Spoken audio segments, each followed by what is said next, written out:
سورة المنافقة الفاتحة.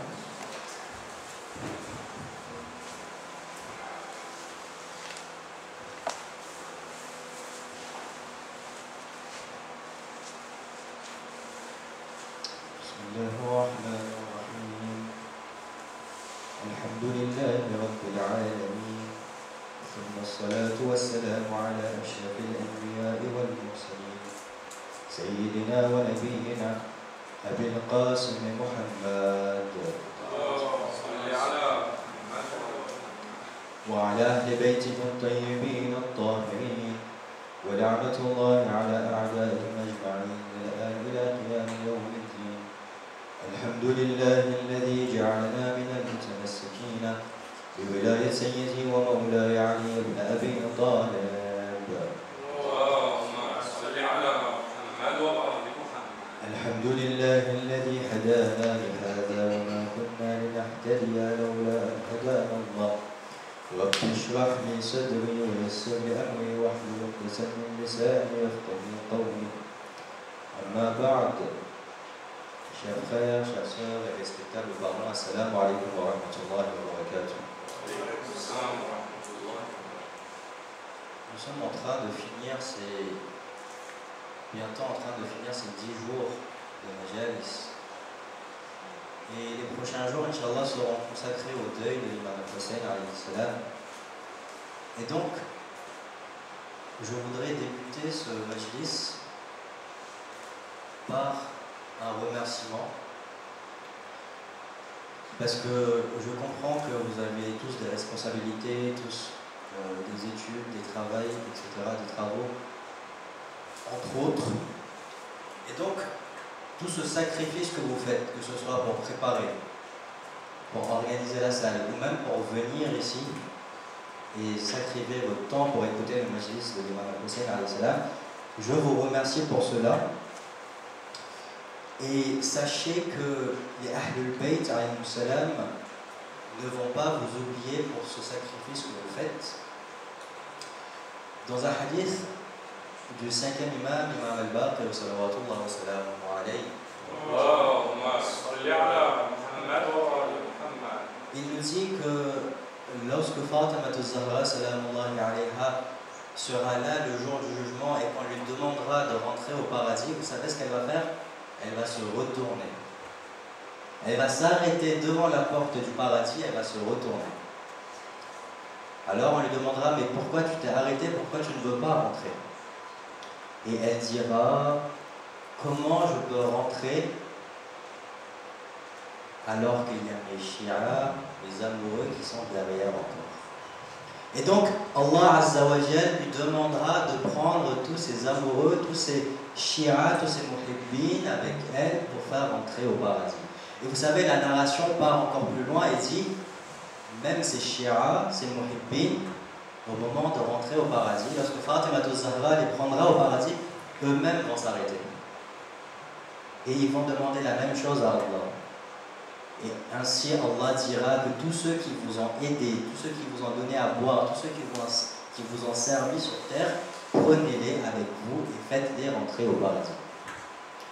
Et donc nous qui sommes ici, afin de consoler Fatima al-Zahra salamullahi alayha, et cela est indiqué dans nos narrations. Ama tuhib an tus'id Fatima. Est-ce que tu ne veux pas consoler Fatima, comme disent les narrations? Nous qui sommes ici, nous sommes en train de consoler Fatima al-Zahra alayhi salam. Alors, est-ce que nous pensons que Fatima alayhi salam va nous oublier au moment de rentrer au paradis? Est-ce que nous pensons que Fatima alayhi salam va trahir sa promesse de sauver ceux qui l'ont aimé sur terre?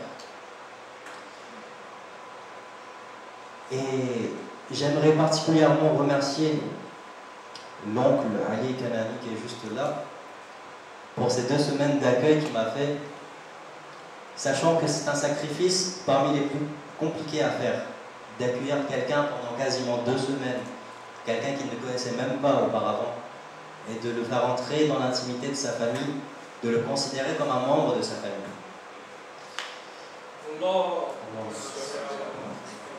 Et j'aimerais juste vous faire passer un message, c'est que certes, je n'ai pas beaucoup de cadeaux physiques à donner, mais Inch'Allah, je ne t'oublie pas dans les doigts. Et tous ceux qui sont présents dans la salle, Inch'Allah, ne vont pas t'oublier dans les doigts. Et le plus important, c'est que sache que Fatima Zahra alayhi salam est garante pour toi le jour du jugement dernier. Sallu ala Muhammad wa ala Muhammad.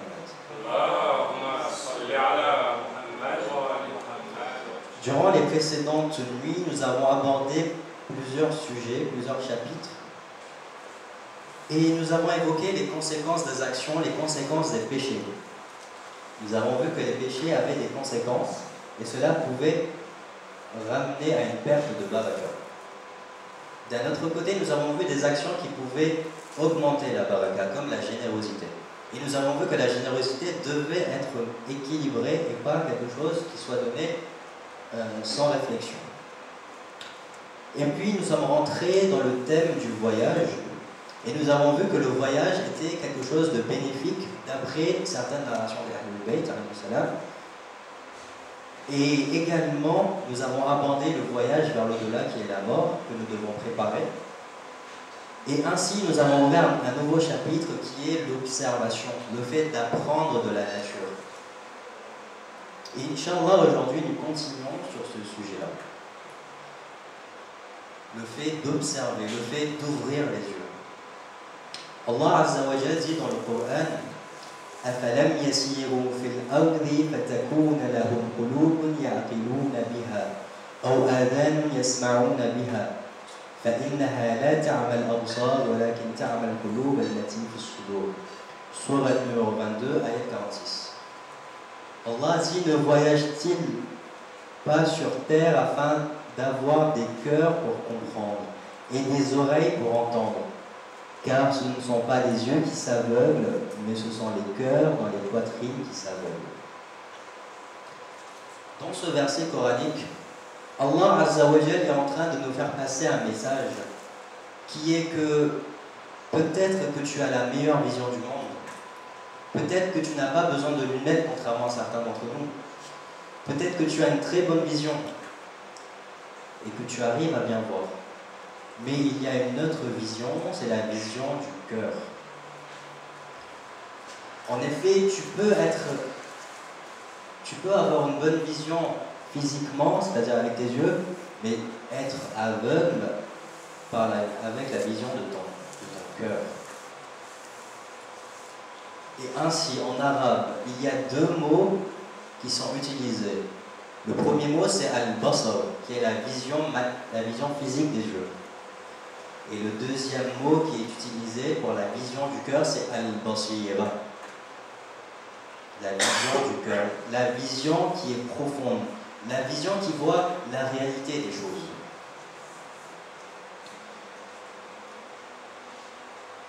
Parce que nous pouvons voir avec nos yeux physiques, tout comme les animaux peuvent voir avec leurs yeux physiques. Alors, quelle est la différence entre ma vision à moi et la vision de mon chat, par exemple? La vision de mon animal de compagnie, par exemple. Allah Azza wa Jalla dit dans le verset 179 de la sourate 7, وَلَقَدْ ذَرَأْنَا لِجَهَنَّمَ كَثِيرًا مِنَ الْجِنِّ وَالْإِنسِ. Nous avons destiné beaucoup de djinns et d'hommes pour l'enfer.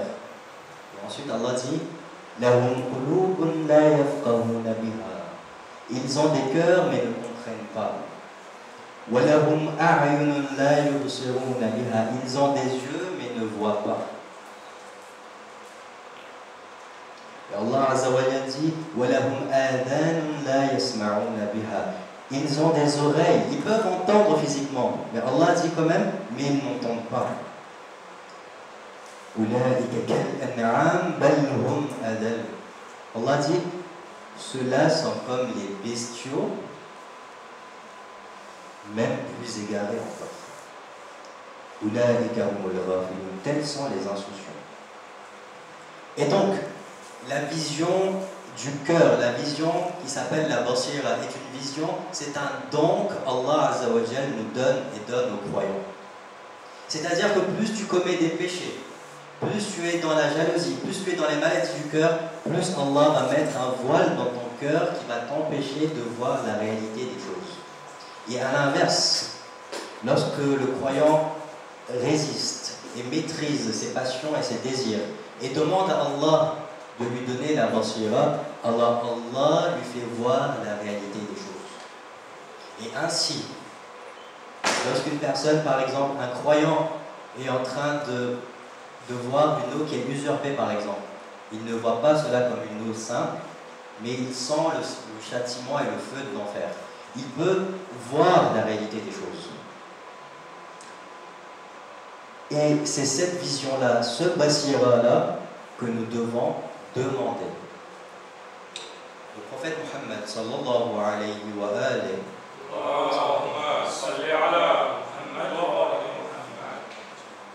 nous dit Laysa al-a'ma man ya'ma al-basara, man ya'ma basara.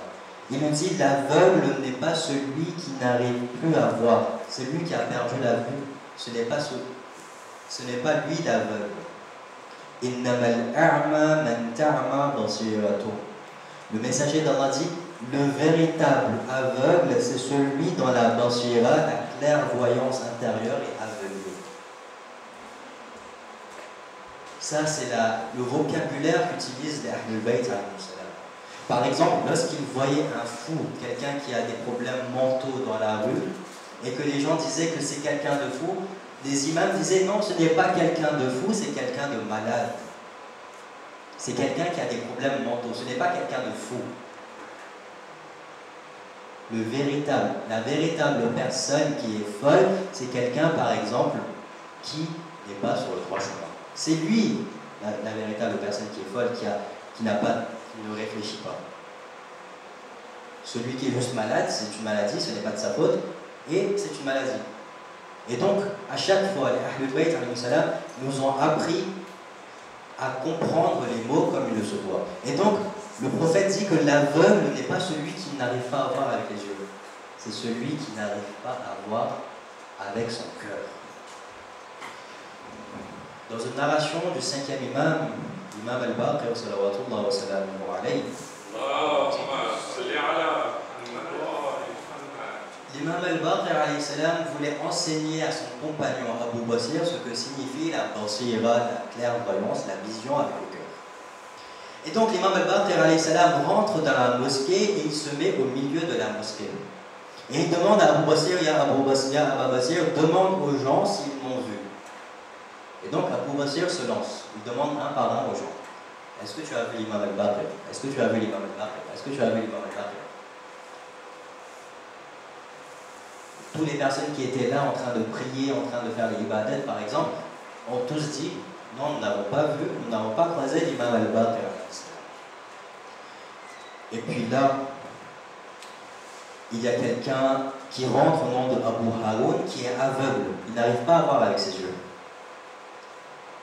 Alors, l'imam dit à Abu Basir, demande à lui, demande à cet aveugle s'il a vu l'imam al-Baqir, s'il m'a vu. Abu Basir lui demande, et la personne qui était aveugle répond à Abu Basir, et à Abu Basir, pourquoi tu me demandes où est l'imam al-Baqir alors qu'il est juste là debout? Abu Basir lui demande, mais comment tu peux savoir qu'il est juste là debout alors que tu n'arrives même pas à voir, tu n'as même pas la capacité de regarder, tu es aveugle? Et il répond, comment ne le saurais-je pas alors qu'il est une lumière éclatante? Et ainsi, tu peux être aveugle avec les yeux, mais ne pas être aveugle avec le cœur. Et l'inverse, tu peux être aveugle avec le cœur, mais avoir une très bonne vision avec tes yeux physiques. L'imam Ali, salawatullah wa salamuhu alayhi, nous dit dans une narration Faqdul basari ahwan min fiqdan al-basira. Nos yeux nous permettent de faire tellement de choses. Imaginez quelqu'un d'aveugle, comment sa vie est compliquée, il n'arrive même plus à voir le chemin, il n'arrive même plus à voir sa famille, il n'arrive même plus à voir sa femme, il n'arrive même plus à voir ses enfants. Tout ce qu'il peut faire, c'est écouter leur voix. Ici, l'imam Ali me dit Faqdul basar ahwan. La perte de la vue est moins grave que la perte de la clairvoyance intérieure. C'est-à-dire que si tu n'as pas la vision du cœur, tu dois plus t'inquiéter que la vision physique des yeux. Pourquoi? Parce que l'imam Sadiq alayhi salam dit Al-'amilu ala ghayri basiratin kas-sa'ir ala ghayri tariq. Celui qui agit sans clairvoyance, sans basira, c'est comme celui qui marche sans chemin. La rapidité de sa marche ne le fait qu'éloigner davantage. Imaginez qu'aujourd'hui, je dois rentrer par exemple à une ville paumée en Suisse par exemple, ou un petit village comme la RIP, et que je mets dans mon GPS la destination. Imaginez que mon GPS me demande d'aller à gauche et moi je pars à droite. Et que je roule le plus vite possible. Je dépasse toutes les limitations de vitesse. Moi qui pense que le fait de partir plus vite, en fait, plus je vais avancer, plus je vais partir vite, plus je ne vais que m'éloigner de ma destination.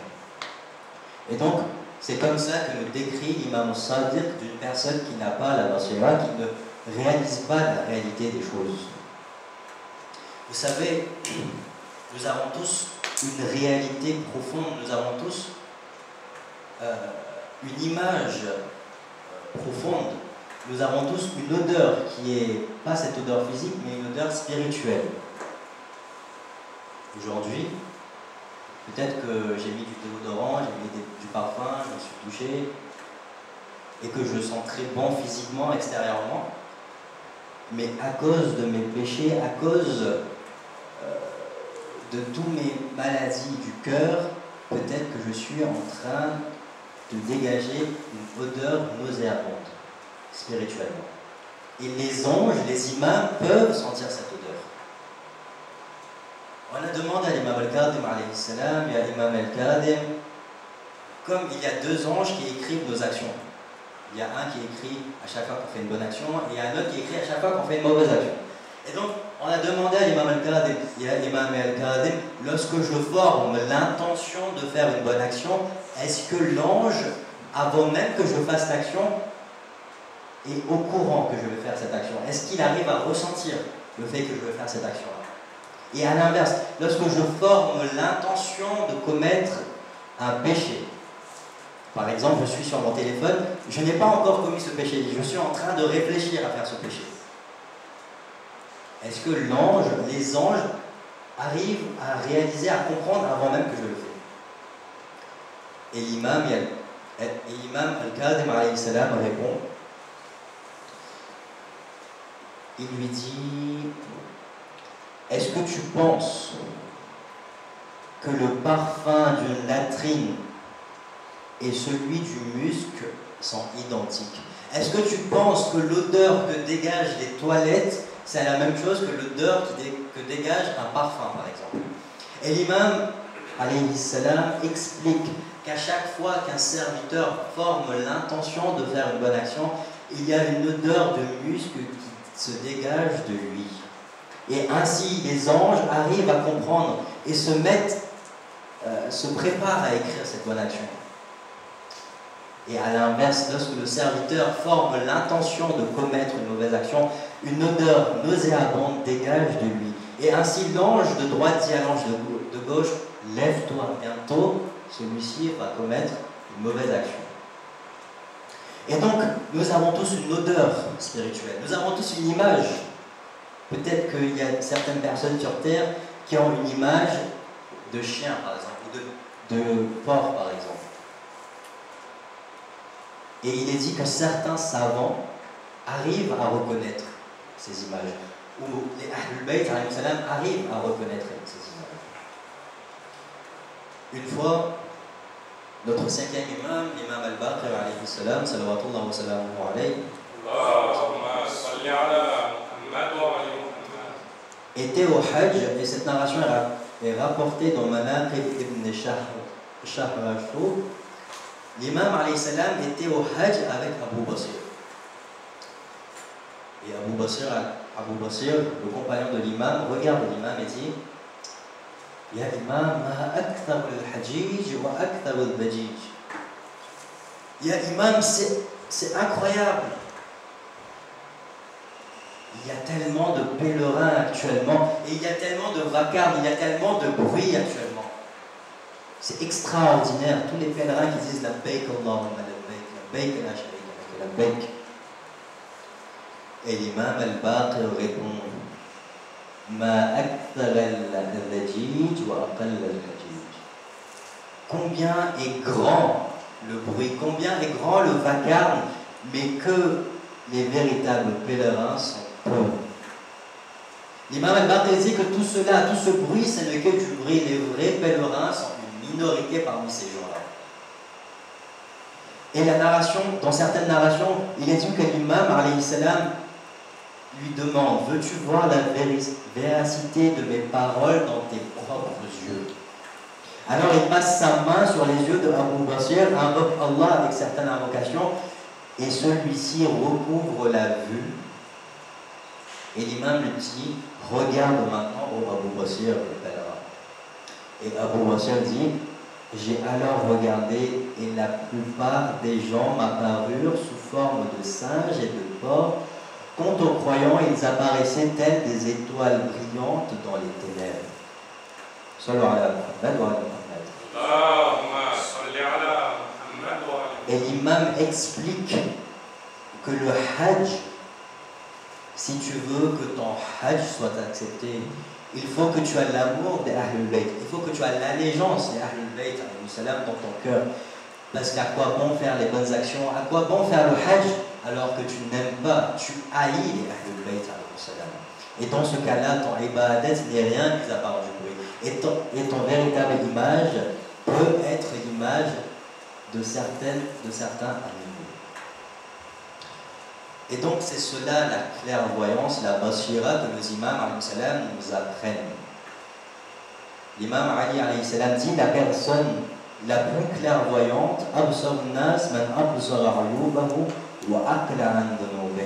la personne la plus clairvoyante est celle qui voit ses propres défauts et cesse de commettre ses péchés. Le fait de réaliser quels sont mes défauts, quels sont mes points faibles et également mes points forts.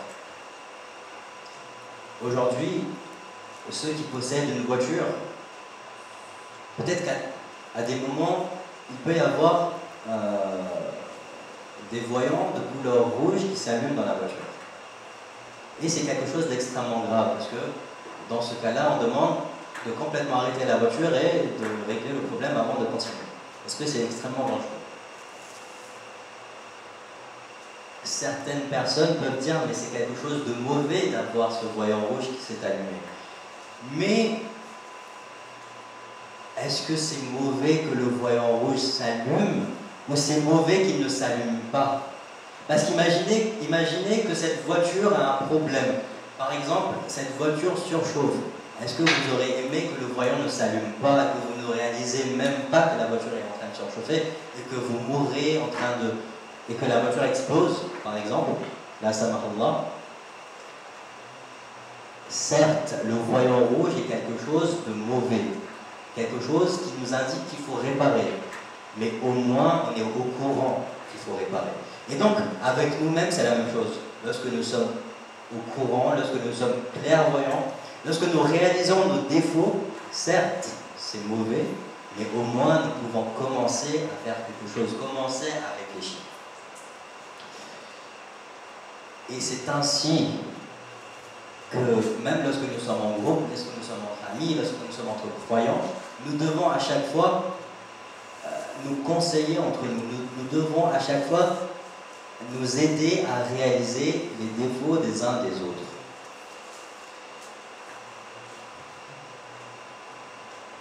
Le prophète Mohammed sallallahu alayhi wa dit Al-mu'minu mir'atu akhihi al-mu'min. Le croyant est le miroir de son frère croyant, il le conseille en son absence et écarte de lui ce qu'il détesterait en sa présence. Et l'imam Sadiq alayhi salam dit le plus aimé, le plus aimé de mes frères est celui qui m'offre mes défauts en cadeau. L'imam Sadiq alayhi salam nous explique que lorsque quelqu'un vient nous voir et nous dit que tu as un défaut, tu as quelque chose que tu dois corriger. Cela n'est pas mauvais, c'est même un cadeau que ton frère est en train de t'offrir. Et ainsi, l'imam Sadiq dit, le plus aimé de mes frères, ahabbu ikhwani ilayya. C'est pas celui qui me complimente le plus, mais celui qui me critique d'une façon constructive le plus. Et bien sûr, pour les critiques, il y a une façon de faire, il y a une diplomatie à avoir. Et à titre d'exemple, j'aimerais que citer cette histoire qui est assez connue, où l'imam Hassan et l'imam Al-Hussein, salawatullah wa salamuhu alayhima, lorsqu'ils ont vu une personne vieillard en train d'accomplir le wudu, et cette personne faisait le wudu d'une mauvaise manière. Imaginez, la personne a déjà par exemple 50 ans, 70 ans, et la personne ne sait toujours pas faire correctement le wudu, les ablutions. Et l'imam Hassan et l'imam Hussein alayhi salam étaient très jeunes, c'était des enfants. Et ils savaient, ils réalisaient que si eux, en tant qu'enfants, allaient voir la vieille personne pour lui dire que tu commets, que le wudu que tu fais est erroné, peut-être que la personne allait se vexer, allait s'énerver ou autre. Vous savez ce que l'imam Al-Hassan et l'imam Al-Hussein alayhi salam trouvent comme stratégie pour lui expliquer qu'il fait un wudu erroné? L'imam Al-Hassan et l'imam Al-Hussein viennent le voir et lui disent: ô homme, nous sommes en train de discuter entre nous sur notre wudu. Et nous sommes en train de débattre sur celui qui a le wudu le plus correct entre moi et mon frère. Entre Hassan et Hussein, qui a le wudu le plus correct? Ô vieil homme, regarde-nous, regarde les fautes que nous pouvons commettre et dis-nous qui d'entre nous deux fait un bon wudu, qui n'a pas de faute. C'est ainsi que la vieille personne regarde l'imam Hassan et l'imam Al-Hussein alayhi salam en train de faire wudu, et qu'il les regarde et qu'il réalise qu'au final ce sont ces deux enfants, ce sont l'imam Hassan et l'imam Hussein, qui sont en train de faire le wudu qui doit être fait convenablement, et il réalise que pendant toutes ces années-là c'était lui qui était dans l'erreur. Sallu ala Muhammad wa ala Muhammad. Le meilleur exemple, les meilleurs professeurs de clairvoyance que nous pouvons avoir, c'est les proches et les compagnons de l'imam Al-Hussein, salawatullah wa salamuhu alayhi, à Karbala. Par exemple, Abu al-Fadl al-Abbas, alayhi salam, dans pas mal de narrations et dans pas mal de ziyara qui nous ont été enseignés par nos imams, comme l'imam Sadiq, alayhi salam, nous disent Ashhadu annaka madayta ala basiratin min amrik. Nous disent, l'imam Sadiq nous apprend cette ziyara qui nous dit: adressez-vous à Abu al-Fadl et dites dans la ziyara d'Abu al-Fadl: Ya Abu al-Fadl, ashhadu annaka, je témoigne que tu es parti avec clairvoyance, avec basira dans ton affaire. Car Al-Abbas n'a jamais agi par aveuglement, tribalisme ou par simple lien familial. Toutes ses actions étaient guidées par la connaissance, la piété et la fidélité à l'imam de son temps. Et un autre exemple que l'on peut avoir de basira, c'est le fils de l'imam Al-Hussein alayhi salam, qui s'appelle Ali al-Akbar. Regardez comment Ali Akbar alayhi salam voit la chose. Lorsque l'imam Al-Hussein alayhi salam lui raconte qu'ils sont en train de se diriger vers la mort, alors Ali Akbar dit: Ya abata wa lasna al-haq, ô père, sommes-nous pas dans la vérité? Et l'imam Al-Hussein répond: Bala, je jure que nous sommes dans la vérité. Et Ali Al-Akbar répond: Idan la nubali, alors nous n'avons rien à faire. Al-maut waqa alayna ou nahnu waqa al-maut. Alors nous n'avons rien à faire, que ce soit la mort qui se présente à nous ou que ce soit nous qui nous présentons devant la mort. Parce que nous sommes dans la vérité, nous sommes avec l'imam, nous sommes en train de nous diriger vers le paradis.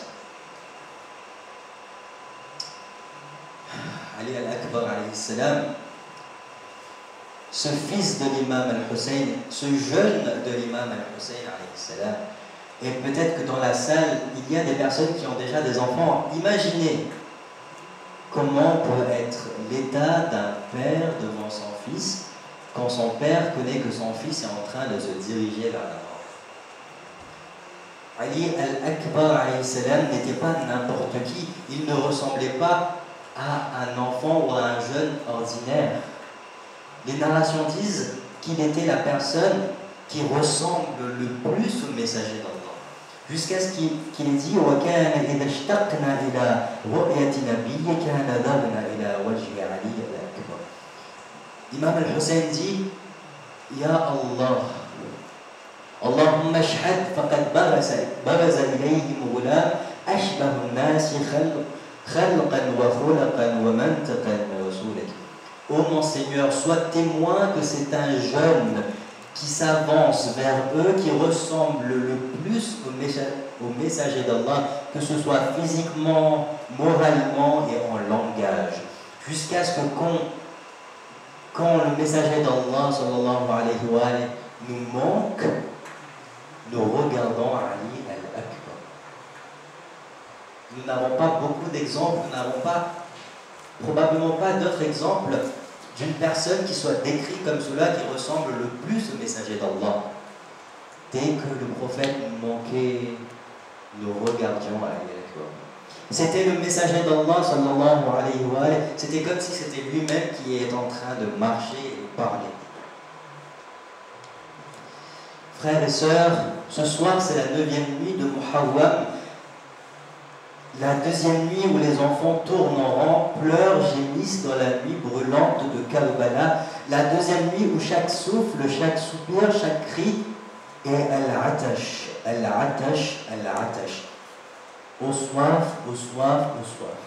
Et cela transperce le cœur de l'imam et réveille la douleur de tous les anges du ciel. Ce soir, c'est le rhum de Ali al-Akbar, le souffle de la vie de l'imam al-Hussein, le miroir du prophète, celui dont la voix rappelait à tous la voix du messager d'Allah, celui que Zaynab appelait mon fils, que Leïla appelait la prunelle de mes yeux, celui que chaque enfant du camp suivait du regard. Vous savez, à l'aube d'Ashura, le jour de Ashura, l'imam al-Hussein alayhi salam demande à Ali al-Akbar: mon fils, fais retentir la voix de ton bisaïeux, que les collines de Karbala entendent une fois le timbre de Mohammed. Et l'imam al-Hussein alayhi salam demande à Ali Akbar de réciter le adhan ce matin. Et alors le jeune Akbar commence par dire Allahu Akbar, Allahu Akbar, Allahu Akbar, Allahu Akbar. أشهد أن لا إله إلا الله أشهد أن لا إله إلا الله. Ce soir, nous pensons à Ali alayhi salam, Amir al-Mu'minin. Ce matin-là, à Koufa, quand sa voix a résonné dans les rues de Koufa, quand Ali alayhi salam a donné pour la dernière fois le adhan et quand il disait Allahu Akbar, Allahu Akbar, et que cela allait être entendu pour la dernière fois à Koufa. De la même manière, Ali Akbar alayhi salam était en train de donner le adhan. Chaque takbir était une flèche dans le cœur de Fatima. Chaque shahada, un éclair dans les yeux de Zaynab. Et Hussein s'est effondré, car la voix de son fils était la même voix que celle du messager d'Allah sallallahu alayhi wa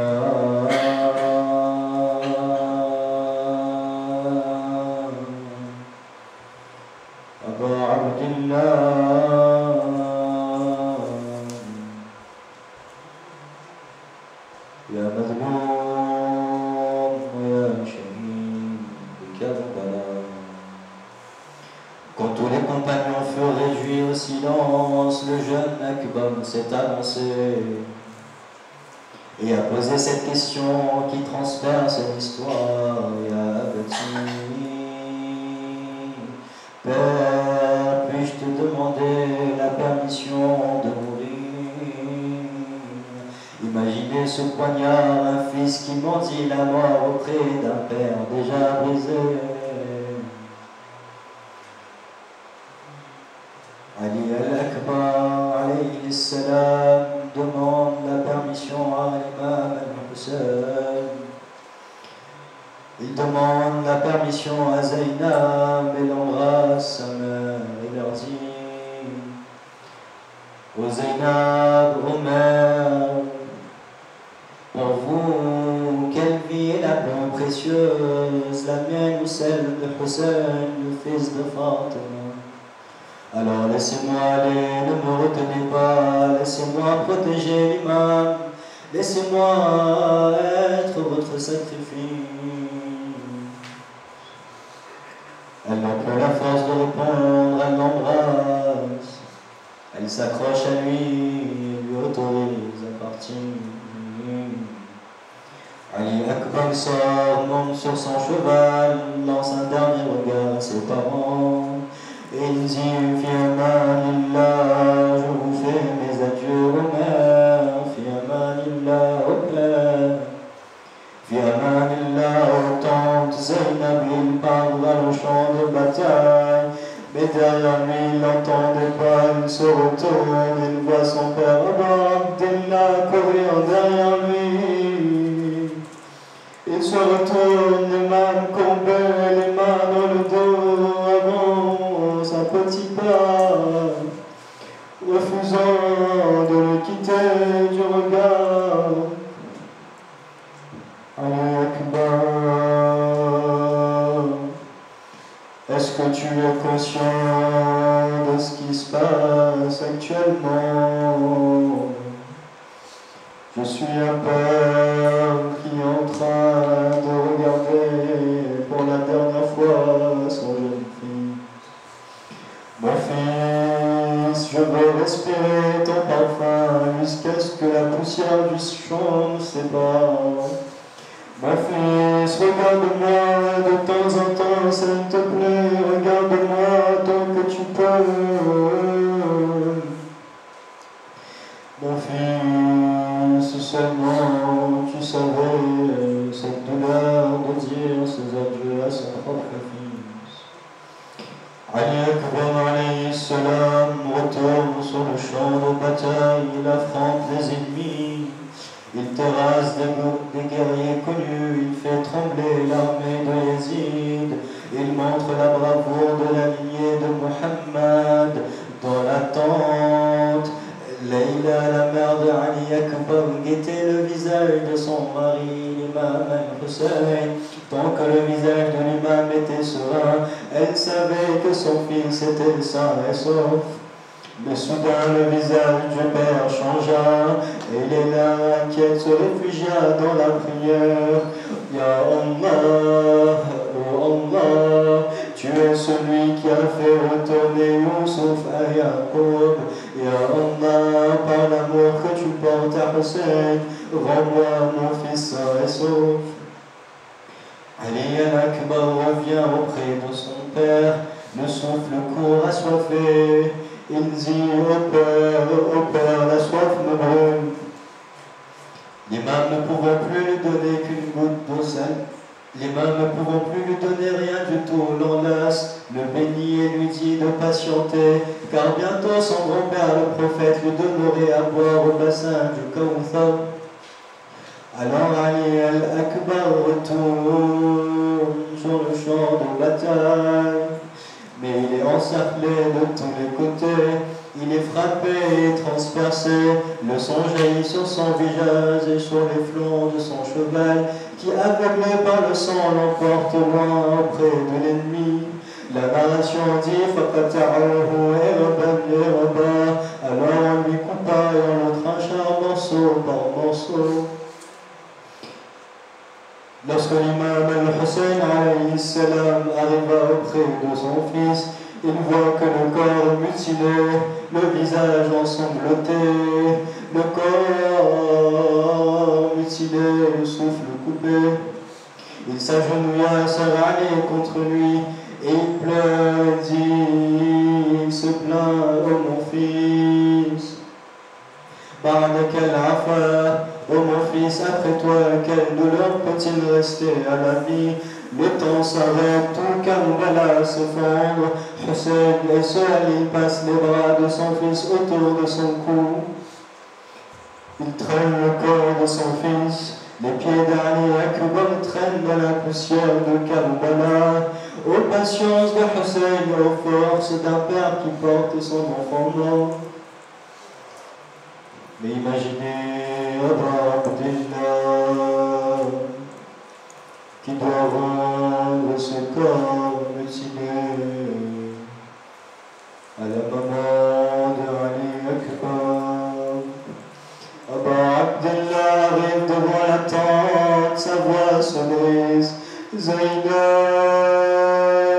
viens m'aider.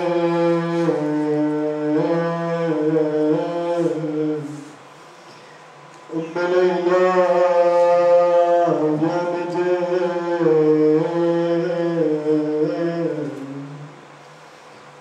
Prends ton fils, je n'ai plus la force de le porter.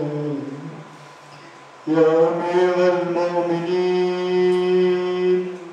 toi qui as pu porter la porte de Khaybar. Porter la porte de Khaybar est facile, mais viens à Karbala et regarde comment Abba Abdillah a réussi à porter le corps de son fils mutilé. Inna lillahi